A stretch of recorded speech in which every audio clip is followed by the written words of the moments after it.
It's time for the Candy, Mike, and Todd Headline Challenge. All right, coming up on the Candy, Mike, and Todd show, there's something adults love to do that they didn't when they were kids. So we're asking you on the text line at 99973. When I was a kid, I swore I would never do this.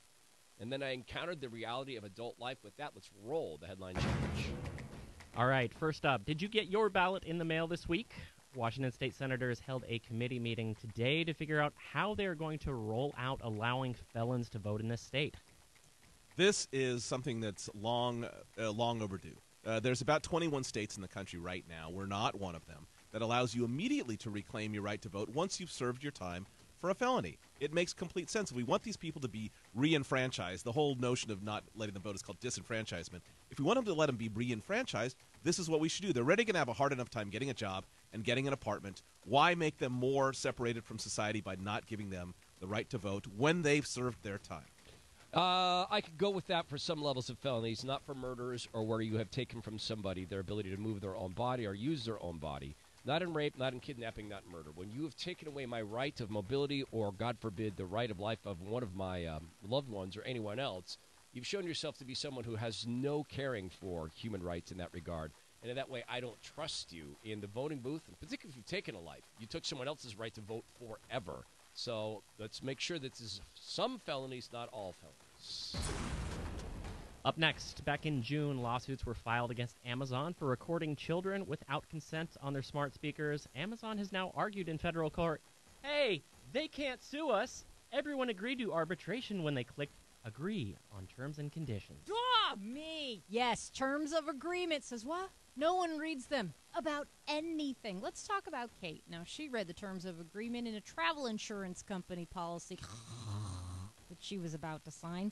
Here's the thing, the very last line said, call this number. So Kate was like, that's weird. Call the number.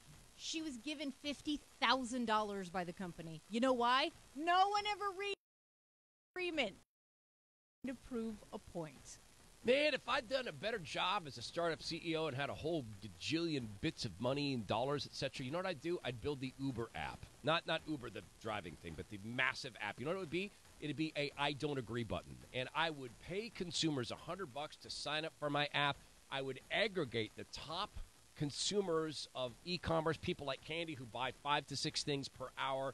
Aggregate you all, create an app that says I do not agree or I challenge. You get enough consumers to do this, I'm not going to agree to your terms of service, then they're no longer compulsory. Since people don't read them, let's give people a chance to say, nope, not doing it. All right, next up. So Microsoft has dumped nearly $600,000 into studying high-speed rail that could run from Vancouver, BC to Portland. Now they're going to be hosting a summit to look at it further. I love this. I love that Microsoft is spending its own money on something like this because too frequently companies don't decide to do enough for infrastructure. Now, this is not them spending money on the actual rail. This is a study on this. This is money for a study. If you could connect with good high-speed rail, and what I understand we've had some bad high-speed rail projects, California being a good example. If we could do that, because it has been done all over the planet, between Portland and Vancouver, we could absolutely change the way people move back and forth and actually take the pressure off individual areas like the immediate Puget Sound area around here and allow people to live a little farther away when they wanted to commute to Microsoft or when they wanted to commute to Boeing or when they wanted to commute to some other place here in the area. The utter failure that is the California high rail system, where it's now 100% of our budget been shut down in most areas, is not high speed in most areas. Gavin Newsom wants the thing shut down is one reason I would step up and say, no, please. The other reason is the availability of things like bus rapid transit. And there's this. To Mike's point, Microsoft tossed in a little bit of money that they probably earn in half a second of interest on the $39 to $45 billion they hold in reserve, or is it $70 billion? Microsoft wants a train. Pony up, boys. Pay for the train and then charge everyone else to ride it. It's real simple. I'll support that with your money. Oh, woes for Sound Transit continue. While the Beacon Hill Light Rail station is back open, it was closed for 2 days after an elevator failure. Elevators, escalators, those have been a problem there. A spokesman for Sound Transit explained to KIRO 7 why those escalators on the UW station, they need to be replaced just 2 years after opening. What we've discovered since then is that we need heavy-duty escalators because Our system is a 20-hour-a-day system. So we really apologize to our riders. We realize this was a terrible inconvenience for them. We don't know the exact cost, but we know it's going to cost more than $20 million to accomplish this piece of the program. And who covers that cost? Well, it will be the taxpayers. Why? It's like the ice cream machine after 9 at McDonald's. Why are they always broken? 4 times in the last year. Have you ever had this thought, like, it's an escalator, it stopped working, now it's stairs, I can just use that, right? No, they block them off. But 4 times in the last couple of months, I have encountered this with multiple people with me, and everyone kind of looks at the same thing. Like, I'll just take the stairs, right? I can't take the escalator. And it's this very weird thing because they are so big. And now that I hear her say that, it's infuriating. Why would you underbuild it? It doesn't make any sense to me. Why would you not, if you're projecting growth in every neighborhood, at every state, because you do. You actually project growth in every place where you put a station. That is going to actually lead to growth. So why would you actually build it for some sort of lower projection? Why not overbuild it? There's no liability on the downside, and you actually don't have escalators breaking on the upside. This is inexplicable.